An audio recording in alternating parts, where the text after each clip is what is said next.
قافلہ در قافلہ۔ میں نے جس دور میں شعور کی آنکھ کھولی وہ اسلامی انقلاب کے لیے قائم ہونے والے اداروں اور تنظیموں کا دور تھا۔ انسان اپنے گرد و پیش سے متاثر ہوتا ہے۔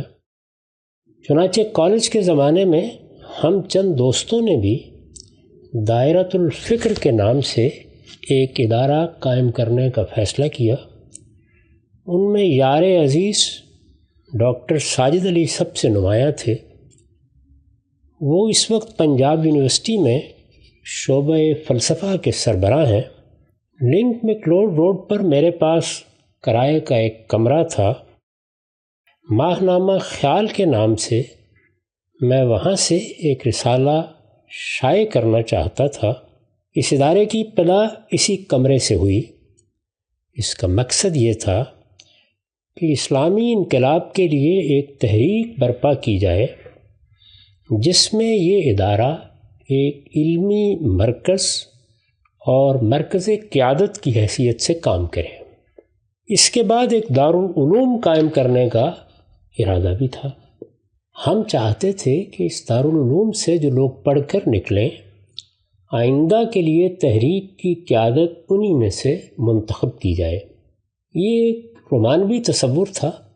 ہمارا خیال تھا کہ مولانا سید ابوالعلا صاحب مودودی کی جماعت میں جو خامی رہ گئی ہے وہ اسی طرح دور کی جا سکتی ہے۔ 2-3 ماہ تک ہم لنک میکلوڈ روڈ کے اس کمرے میں ملتے اور پڑھتے پڑھاتے رہے، لیکن اندازہ ہوا کہ پیش نظر مقصد کے لیے زیادہ سے زیادہ وقت اکٹھے گزارنا ضروری ہے۔ چنانچہ ان دوستوں نے جو ہاسٹل میں رہتے تھے فیصلہ کیا کہ وہ اپنا ہاسٹل چھوڑ دیں گے اور اپنا سب جیب خرچ اور ہاسٹل کے اخراجات کے لیے ملنے والی رقم ملا کر ایک مکان کرائے پر لیں گے جہاں اس تحریک کا مرکز قائم کیا جائے گا۔ میرا گھر اس زمانے میں لاہور ریلوے اسٹیشن کے پاس محلہ سلطان پورہ میں تھا۔ تلاش شروع ہوئی تو ایک مکان قریب ہی مل گیا اور یہ سب دوست وہاں منتقل ہو گئے۔ ہم جو دارالعلوم قائم کرنا چاہتے تھے اس کا نام ہم نے جامعہ الحمرا تجویز کیا تھا۔ اس کی رعایت سے الحمرا کے نام سے ایک مجلہ شائع کرنے کا فیصلہ کیا گیا۔ دوستوں کے مشورے سے طے ہوا کہ اس کے لیے کتابت کے بجائے ٹائپ پر چھاپنے کا طریقہ اختیار کیا جائے جس میں حروف جوڑ کر عبارت تیار کی جاتی ہے۔ جن لوگوں کو اس طریقہ طباعت کا تجربہ ہے وہ جانتے ہیں کہ اس میں پروف کی غلطیاں بہت ہوتی تھیں جنہیں دقت نظر سے درست کرنا پڑتا تھا۔ ہمارے ساتھ حادثہ یہ ہوا کہ پروف دیکھ کر ہم پریس والوں کے حوالے کرائے اور مطمئن ہو گئے کہ غلطیوں کی تصحیح ہو جائے گی، مگر مجلہ چھپ کر آیا تو معلوم ہوا کہ جن غلطیوں کی نشاندہی کی گئی تھی ان میں سے کوئی غلطی بھی درست نہیں ہوئی۔ اب اس کے سوا کوئی چارہ نہ تھا کہ اسے ضائع کر دیا جائے۔ یہ پہلا حادثہ تھا جس سے اپنی ناتجربہ کاری کے باعث دوچار ہونا پڑا۔ ابھی اس کی پریشانی ختم نہیں ہوئی تھی کہ ایک اور افتاد آ پڑی۔ چند ہی مہینوں کے بعد ہمیں وہ مکان خالی کرنا پڑا جس میں اپنی تحریک کا ایک مرکز ہم نے قائم کر لیا تھا۔ نیا مکان کئی مہینوں کی تودع سے ملا۔ یہ ماڈل ٹاؤن کے جے بلاک میں 29 نمبر مکان تھا۔ ہم نے خدا کا شکر کیا کہ تعطل کا زمانہ زیادہ طویل نہیں ہوا اور کام ایک مرتبہ پھر شروع ہو گیا ہے۔ 1971 کے جون میں ہماری ملاقات لاہور کے ایک ایڈوکیٹ چودھری محمد انور صاحب سے ہوئی۔ ان کے ایک بزرگ دوست سید بدر بخاری بھی اس ملاقات کے موقع پر موجود تھے۔ یہ دونوں ہمارے پروگرام سے بہت متاثر ہوئے۔ ان کی تجویز تھی کہ اس کام کو آگے بڑھانے کے لیے علامہ اقبال روڈ پر ان کے محلے میں درس قرآن کا ایک حلقہ قائم کیا جائے۔ 7 جولائی کو یہ حلقہ قائم ہوا اور اس کے نتیجے میں ہم طالب علموں کو چند بڑوں کی سرپرستی بھی حاصل ہو گئی۔ ان میں سید ارشد بخاری اور شیخ محمد ارشد سب سے نمایاں تھے۔ یہ دونوں دوست تھے اور واپڈا میں ملازمت کرتے تھے۔ اس سے پہلے ڈاکٹر اسرار احمد صاحب کے درسوں میں بڑی باقاعدگی سے شریک ہوتے رہے تھے۔ ڈاکٹر صاحب ان دونوں کو ارشدین کہا کرتے تھے۔ 1.5-2 برس تک درس و تدریس کا یہ سلسلہ جاری رہا۔ اب کافی لوگ ہمارے ساتھ کام کرنے کے لیے تیار تھے، لہٰذا سید بدر بخاری کی عمارت میں تحریک کا باقاعدہ نظم قائم کر دیا گیا۔ اہل حدیث کے ایک ممتاز عالم مولانا عبد الرحمن صاحب مدنی ہمارے قریب ہی رہتے تھے، وہ بھی اس میں شامل ہو گئے۔ درس کے بعد شرکاء نے بھی اس میں شمولیت اختیار کر لی، تاہم یہ سلسلہ زیادہ دیر تک قائم نہیں رہا۔ بدر بخاری صاحب عمر کے اس حصے میں تھے کہ اس طرح کے کسی نظم کی قیادت ان کے لیے آسان نہ تھی، لہٰذا چند مہینوں کے اندر ہی باہمی مشورے سے یہ تنظیم ختم کر دی گئی۔ مارچ 1973 میں ہم نے دائرۃ الفکر سے ایک مجلہ اشراق کے نام سے چھاپا۔ ہمارا خیال تھا کہ ڈکلیریشن مل جائے گا تو اسے ایک باقاعدہ رسالے کی صورت دے دیں گے اور اس کے ذریعے سے اپنی بات لوگوں تک پہنچائیں گے، لیکن بہت جلد اندازہ ہو گیا کہ ڈکلیریشن ملنا آسان نہیں ہے، اس لیے یہ اسکیم روبہ عمل نہ ہو سکی۔ اس کے چند ماہ بعد ہمارے مالک مکان نے کرایہ بڑھانے کا مطالبہ کر دیا۔ اس وقت کے حالات میں ہمارے لیے ممکن نہ تھا کہ اس کا مطالبہ پورا کرتے، اس لیے ماڈل ٹاؤن کا یہ مکان بھی چھوڑنا پڑا۔ اس کے بعد کئی مہینے تک ہم لوگ منتشر رہے، ادارہ بھی معطل رہا۔ خدا کر کے گارڈن ٹاؤن کے احمد بلاک میں ایک مکان ملا، دوست جمع ہوئے، ساز و سامان درست کیا اور پڑھنے پڑھانے کا سلسلہ دوبارہ شروع ہو گیا۔ ہمارے بعض دوستوں کو دائرۃ الفکر کا نام پسند نہیں تھا، چنانچہ اس کی جگہ ادارے کے لیے دارالاشراق کا نام اختیار کیا گیا۔ ابتدا میں جو طالب علم اس سے متعلق ہوئے ان میں سے میں اور ساجد علی ہی باقی تھے۔ شیخ افضال احمد، مستنصر میر، چودھری الیاس احمد اور چودھری محمد رفیق نئے رفقا تھے۔ ہمارے دوست ذوالفقار احمد خان بھی اسی دور کی یادگار ہیں۔ وہ ہمارے قریب ہی رہتے تھے اور اگرچہ ادارے سے متعلق نہیں تھے مگر اسی کے ایک فرد سمجھے جاتے تھے۔ یہی معاملہ اصغر نیازی اور محمد طارق میکن کا بھی تھا۔ یہ دونوں دوستانہ تعلق سے ہمارے پاس مقیم تھے۔ اس زمانے میں مولانا سید ابوالعلا صاحب مودودی کی خدمت میں بھی اکثر حاضر ہونے کا موقع ملتا تھا۔ ایک روز ملاقات کے لیے گیا تو اس کام کا بھی ذکر ہوا۔ مولانا نے تفصیلات پوچھیں، رفقا سے تعارف حاصل کیا، میں نے اپنی مشکلات بتائیں، وہ موانع بیان کیے جو کام میں تعطل کا باعث بن جاتے تھے اور ان سے سرپرستی کی درخواست کی۔ مولانا نے میری یہ درخواست از راہ عنایت قبول فرما لی، چنانچہ ان کی ہدایت کے مطابق ادارے کے لیے میرے اور مولانا کے نام سے ایک مشترک اکاؤنٹ اچھرا کے حبیب بینک میں کھولا گیا، جس میں مولانا نے اپنی جیب سے ماہانہ 1000 روپے جمع کرانے شروع کر دیے۔ احمد بلاک سے ہم لوگ مولانا کے گھر کے پاس انہی کی دی ہوئی ایک عمارت 1A ذیلدار پارک اچھرا میں منتقل ہو گئے۔ مولانا کا خیال تھا کہ اسے ادارہ معارف اسلامی کی ایک شاخ یا ایک نئے ادارے کی حیثیت سے منظم کیا جائے گا۔ اس سے پہلے مولانا ہی کے ایما سے میں جماعت اسلامی کا رکن بن چکا تھا، لیکن مولانا کا یہ فیصلہ جماعت کے بعض بزرگوں کو پسند نہیں آیا۔ چنانچہ ایک مہم شروع ہوئی اور 7-8 مہینے کے بعد ہی میں نے محسوس کر لیا کہ ان حالات میں یہاں رہ کر کام کرنا ممکن نہ ہوگا۔ جماعت کی یہ خواہش بھی اسلم سلیمی صاحب نے مجھ تک پہنچا دی تھی کہ ادارہ جس عمارت میں قائم ہے اسے وہ الیکشن کا دفتر بنانا چاہتی ہے۔ یہ صورتحال بتا رہی تھی کہ ہمیں کیا کرنا چاہیے، لہٰذا ہم نے مشورہ کیا، مولانا سے اجازت چاہی اور چودھری الیاس احمد کی دعوت پر لاہور کے قریب ہی واقع ان کے گاؤں مرید کے منتقل ہونے کا فیصلہ کر لیا۔ 1976 کے آخر میں ہم یہاں پہنچے اور 11 جنوری 1977 کو جماعت اسلامی پنجاب کے امیر مولانا فتح محمد صاحب کا ایک خط موصول ہوا جس میں انہوں نے مطلع کیا تھا کہ جماعت سے میری رکنیت ختم کر دی گئی ہے۔ یہ ایک 2 سطروں کی تحریر تھی جس میں بغیر کوئی وجہ بتائے فیصلہ سنا دیا گیا تھا کہ میں اب جماعت کا رکن نہیں رہا۔ میاں طفیل محمد صاحب اس زمانے میں جماعت اسلامی پاکستان کے امیر تھے۔ میں نے ان کے نام خط لکھا اور اس فیصلے کے وجوہ معلوم کرنا چاہے، مگر اس کا کوئی جواب مجھے کبھی نہیں دیا گیا۔ یہ وصل و فصل میرے لیے زندگی کا ایک اہم تجربہ تھا۔ میں نے اس عرصے میں اپنے عہد کی ایک عظمت کو بہت قریب سے دیکھا، ان کے ساتھ کھڑے ہو کر نمازیں پڑھیں، ان سے باتیں کیں، زندگی کے آداب سیکھے، صبر و حکمت کا درس لیا، زبان و بیان کی بعض نزاکتیں سمجھیں۔ ماچی گوٹ سے پہلے اور بعد میں جو کچھ ہوا اس کے بارے میں ان کا نقطہ نظر خود ان کی زبان سے سنا۔ مولانا اصلاحی کے ساتھ ان کے علمی اختلافات پر ان سے تبادلہ خیالات کیا۔ امام فراہی کے متعلق ان کے عقیدت مندانہ تاثرات سنے۔ ابوالکلام آزاد، محمد علی جوہر اور علامہ اقبال سے ان کی محبت کی داستان سنی۔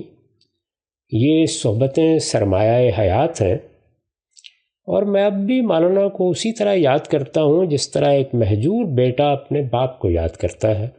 ان کی جماعت کو بھی میں اپنی برادری سمجھتا ہوں، اور پالیسی اور طرز عمل سے 1000 اختلافات کے باوجود ایسا ہی تعلق خاطر محسوس کرتا ہوں جس طرح کوئی شخص اپنے خاندان سے محسوس کرتا ہے۔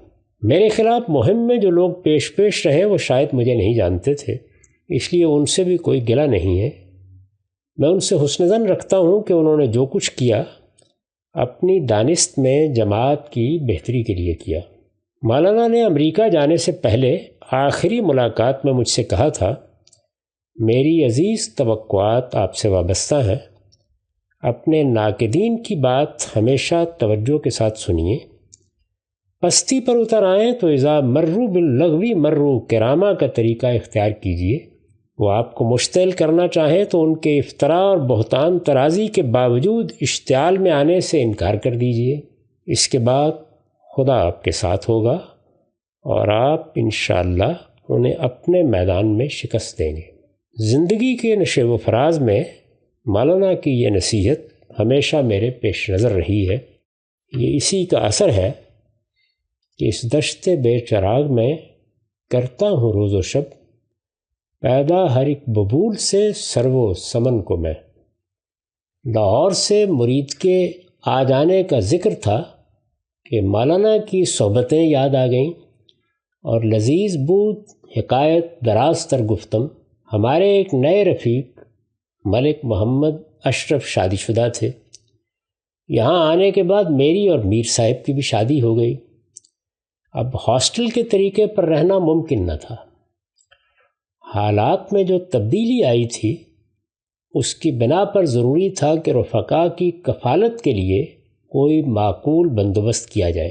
ہم نے بہت کوشش کی، مگر اس کے لیے جتنے وسائل چاہیے تھے وہ کسی طرح میسر نہیں ہوئے، لہٰذا کم و بیش 2 سال تک مرید کے میں بقا کی جد و جہد کے بعد ہم اس نتیجے پر پہنچ گئے کہ اب اس کے سوا کوئی چارہ نہیں کہ اس ادارے کی بساط لپیٹ دی جائے۔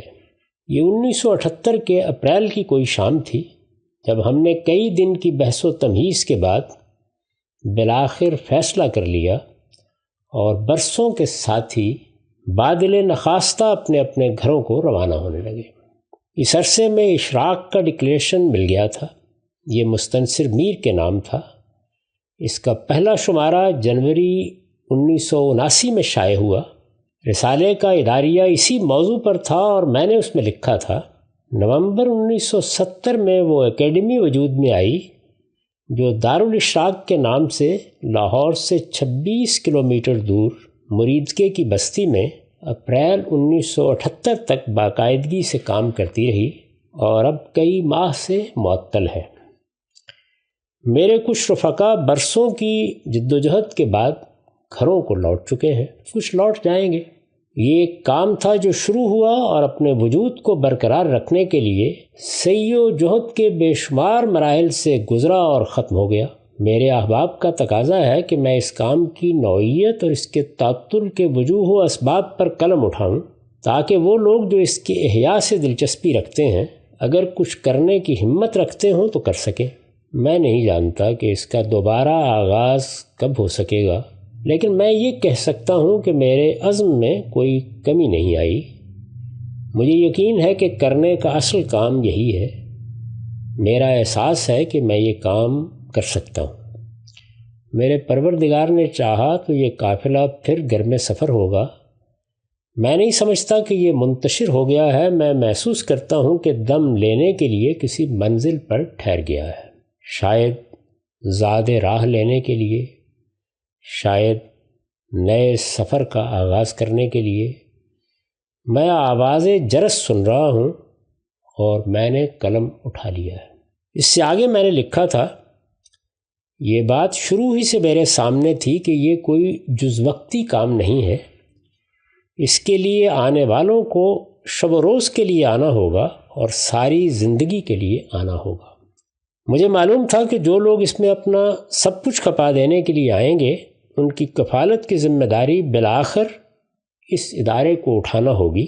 یہی وجہ ہے کہ ابتدا ہی سے میں نے یہ کام 2 جہتوں سے شروع کیا، مردان کار کی تلاش اور وسائل کی فراہمی کی جد و جہد میں نے ایک ہی وقت میں شروع کی۔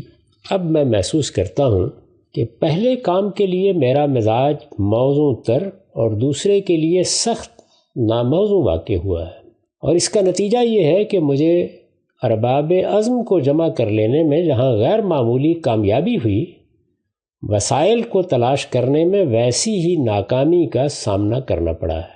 اس داستان کو بالتفصیل بیان کرنے کا یہ موقع نہیں ہے، یہ فرہاد و بیستوں کی حکایت ہے، خار مغیلاں کو خون دل سے سیراب کرنے کی کہانی ہے۔ میں اس کو یہاں بہت اختصار کے ساتھ رقم کر رہا ہوں۔ خاطر احباب کی گراں باری کا احساس ہے، لیکن اسے چند حرفوں میں بیان کرنے کا موقع شاید یہی ہے، پھر التفات دل دوستاں رہے نہ رہے۔ یہ کام کب شروع ہوا عرض کر چکا ہوں۔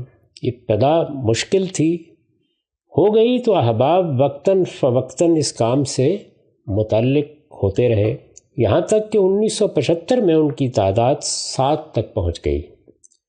ان میں افضال احمد صاحب اور محمد اشرف صاحب نے معاشیات، ساجد علی صاحب نے فلسفہ، الیاس احمد صاحب نے سیاسیات، محمد رفیق صاحب نے عربی اور مستنصر میر صاحب نے انگریزی میں ایم اے تک تعلیم حاصل کی تھی۔ منصور الحمید صاحب MBBS تھے۔ مستنصر میر صاحب نے CSS کیا تھا اور سول سروس اکیڈمی میں ٹریننگ مکمل کرنے کے بعد تقرر سے کچھ روز پہلے ملازمت کا خیال چھوڑ کر حلقہ درویشہ میں شامل ہو گئے تھے۔ ان میں سے ہر فرد کا ایثار بے مثال ہے۔ یہ بڑی صلاحیتوں کے حامل نوجوان تھے۔ حقیقت یہ ہے کہ ان کی عزیمت، ان کا ذوق علم، ان کا حسن طبیعت، ان کا سوز نہاں اس اکیڈمی کی تاریخ کی متاع بے بہا ہے۔ میں سمجھتا ہوں کہ خود میں نے ان سے بہت کچھ سیکھا ہے۔ میرا احساس ہے کہ یہ آنے والے دور کو بہت کچھ دے سکتے تھے، لیکن اپنے زمانہ قیام میں یہ شاید ہی چند ماہ کے لیے اطمینان کے ساتھ کام کر سکے ہوں۔ مالی وسائل کی کمی نے اس کام کو بار بار معطل کیا ہے۔ اس کی پوری تاریخ مسلسل بحران کی تاریخ ہے۔ یہاں تدریس بار بار شروع ہو کر ختم ہوئی ہے۔ اس کے باوجود اللہ کا احسان ہے کہ کچھ کام ہو گیا اور بہت تھوڑا باقی ہے۔ میرا اندازہ ہے کہ 1.5-2 سال مزید کام کرنے کا موقع مل جاتا تو اس کاوش کا مرحلہ اول مکمل ہو جاتا۔ اب یہ سب کچھ معطل ہے، اور مرید کی اس عرض عقیم میں ہم خدائے لم یزل کے چند ناتواں بندے ایک نئے عزم کے ساتھ اس کے احیاء کے لیے کوشاں ہیں۔ معلوم نہیں عرصہ تعطل کب ختم ہوگا، لیکن مجھے امید ہے کہ اللہ تعالیٰ اس کام کو ضائع نہیں کریں گے۔ میری جدوجہد کا پہلا مرحلہ یہاں ختم ہو گیا۔ لاہور واپس آنے کے بعد خیال تھا کہ اب صرف رسالہ نکالوں گا۔ اشراق کا ڈکلیریشن مستنصر میر کے نام پر مل گیا تھا، لیکن ابھی 2 شمارے ہی نکلے تھے کہ میر صاحب کے امریکہ جانے کا پروگرام بن گیا۔ پھر میرے اور ان کے درمیان رسالے کی پالیسی کے بارے میں بھی کچھ اختلاف تھا، لہٰذا یہ خواہش پوری نہیں ہوئی اور اشراق ایک مرتبہ پھر بند کرنا پڑا۔ ان دنوں چند طلباء میرے پاس عربی ادب کی بعض کتابیں پڑھنے کے لیے آتے تھے۔ مولانا ابو شعیب صفدر علی اور مسعود اکبر پاشا ان میں سب سے نمایاں تھے۔ ابو شعیب سرگودا کے ایک عالم اور مولانا حسین علی وہاں بچراں کے شاگرد رشید، مولانا غلام نقشبند کے فرزند ارجمند تھے۔ ان کی غیر معمولی صلاحیتوں کے پیش نظر میری خواہش تھی کہ وہ لاہور منتقل ہو جائیں۔ مریدکے کے دور ابتلا میں جن لوگوں نے ہمارے ساتھ غیر معمولی تعاون کیا، ان میں ہماری برادری کے ایک بزرگ ڈاکٹر فرخ حسین ملک بھی تھے۔ میں نے ڈاکٹر صاحب کو توجہ دلائی تو انہوں نے فرخ فاؤنڈیشن کے نام سے ایک ادارہ بنا دیا، جس کے محتمم مستنصر میر کے والد گرامی صفدر میر بنائے گئے۔ انہوں نے میرے ہی ایما سے ایک مجلہ الاعلام کے نام سے شائع کرنے کا فیصلہ کیا۔ اس میں اگرچہ میرا نام بھی لکھا گیا، لیکن تمام عملی ضرورتوں کے لیے ابو شعیب اس کے مدیر مقرر کیے گئے۔ مجھے بہت خوشی ہوئی کہ اس کے نتیجے میں ان کے لیے لاہور میں قیام کے اسباب میسر ہو گئے ہیں، لیکن یہ رسالہ بھی زیادہ دنوں تک جاری نہیں رہ سکا۔ 1.5-2 سال بعد ہی مولانا ابو شعیب کو پنجاب یونیورسٹی میں ملازمت مل گئی اور رسالہ بند ہو گیا۔ یہی دن تھے جب میں نے استاذ امام سے عرض کیا کہ اب حلقہ تدبر قرآن کو بھی ایک باقاعدہ ادارے میں تبدیل کر دینا چاہیے۔ یہ حلقہ ان کی جماعت اسلامی سے علیحدگی کے بعد قائم ہوا تھا۔ مولانا نے یہ تجویز پسند فرمائی۔ ان کے ایما سے میں نے اس کا دستور لکھا اور ادارہ تدبر قرآن و حدیث کے نام سے یہ ادارہ قائم ہو گیا۔ سماعی تدبر اسی ادارے کے تحت شائع ہوتا ہے۔ میرا ارادہ تھا کہ پیش نظر مقاصد کے لیے اب اسی میں کام کیا جائے، مگر بہت جلد واضح ہو گیا کہ حلقے کے بزرگ اسے پسند نہیں کریں گے۔ اس کے بعد یہی مناسب تھا کہ کوئی کشمکش پیدا کرنے کے بجائے ادارے سے الگ ہو کر اپنے طریقے پر کام کرتا رہوں۔ اس زمانے میں طلبہ کی ایک جماعت مجھ سے پڑھ رہی تھی۔ ان میں ایک نعیم رفیع بھی تھے۔ وہ مجھ سے ملنے کے لیے آتے تو بار بار اصرار کرتے کہ اس کام کا احیاء ہونا چاہیے جو 1978 میں ختم ہو گیا تھا۔ پچھلے تجربات کی وجہ سے میں اس کے لیے راضی نہ تھا۔ پھر خالد ظہیر اور آفتاب شمسی جیسے احباب بھی ان کے ہم نوا ہو گئے تو بالآخر میں آمادہ ہوا۔ سعید نواز صاحب ہمارے دوستوں میں سب سے بزرگ تھے۔ ان کی سربراہی میں ایک مجلس منتظمہ بنائی گئی۔ اس کی افتتاحی تقریب استاذ امام امین احسن اصلاحی کے زیر صدارت لاہور کے جناح ہال میں منعقد ہوئی، جس میں ارباب علم و دانش کی ایک بڑی تعداد نے شرکت کی اور جون 1983 میں وہ ادارہ وجود میں آ گیا جو اب المورد کے نام سے 51 کے ماڈل ٹاؤن میں قائم ہے۔ اس کے کچھ عرصے بعد 1985 میں اشراق کا احیاء بھی ہو گیا۔ 1.5-2 سال یہ ایک مجلے کی صورت میں شائع ہوتا رہا۔ 1987 میں مجھے اس کا ڈکلیریشن مل گیا۔ اللہ کا شکر ہے کہ اس وقت سے اب تک یہ رسالہ بغیر کسی انقطاع کے نکل رہا ہے۔ رنیساں 1990 میں نکلنا شروع ہوا، وہ بھی اسی طرح جاری ہے۔ یہ رسالہ ابتدا ہی سے عزیزم شہزاد سلیم کے سپرد ہے۔ اشراق میرے پاس رہا، مگر اس کو بھی اب میں نے اپنے بیٹے جواد احسن کے حوالے کر دیا ہے۔ مجھے امید ہے کہ اللہ کی مدد شامل حال رہی تو یہ اسی طرح جاری رہیں گے۔ پچھلے 25 برسوں میں الانصار المسلمون اور دانش سرا کا نظم بھی میرے تعلق سے قائم ہوا، اور مولانا وسیم اظہر صاحب ندوی اور ڈاکٹر محمد فاروق خان جیسے زعماء ان تنظیموں کے سربراہ رہے، مگر ان کی عمر چند برسوں سے زیادہ نہیں ہوئی۔ المورد البتہ گزشتہ ربع صدی سے قائم ہے اور اللہ کی عنایت سے توقع ہے کہ قائم رہے گا۔ 87 کے بعد ابتلا اور تعطل کا ایک زمانہ اس پر بھی گزرا ہے، مگر 1991 میں ہمارے دوست الطاف محمود کی مساعی سے اس کے احیاء کے بعد اللہ کا شکر ہے کہ اس کے کاموں میں کبھی کوئی تعطل پیدا نہیں ہوا۔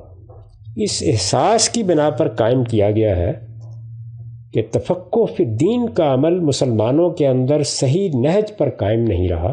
فرقہ دارانہ تعصبات اور سیاست کی حریفانہ کشمکش سے الگ رہ کر خالص قرآن و سنت کی بنیاد پر دین کی دعوت مسلمانوں کے لیے اجنبی ہو چکی ہے۔ قرآن مجید جو اس دین کی بنیاد ہے، محض حفظ و تلاوت کی چیز بن کر رہ گیا ہے۔ مذہبی مدرسوں میں وہ علوم مقصود بالذات بن چکے ہیں جو زیادہ سے زیادہ قرآن مجید تک پہنچنے کا وسیلہ ہو سکتے تھے۔ حدیث قرآن و سنت میں اپنی اساسات سے بے تعلق کر دی گئی ہے، اور سارا زور کسی خاص مکتب فکر کے اصول و فروع کی تحصیل اور دوسروں کے مقابلے میں ان کی برتری ثابت کرنے پر ہے۔ یہ ادارہ اس صورتحال کی اصلاح کے لیے قائم کیا گیا ہے، چنانچہ اس کا بنیادی مقصد اسلامی علوم سے متعلق علمی اور تحقیقی کام، تمام ممکن ذرائع سے وسیع پیمانے پر اس کی نشر و اشاعت اور اس کے مطابق لوگوں کی تعلیم و تربیت کا اہتمام ہے۔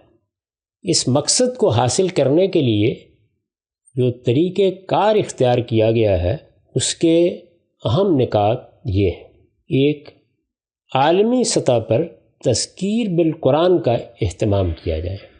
2، قرآن و سنت کے مطابق خدا کی شریعت اور ایمان و اخلاق کی تعلیم دی جائے۔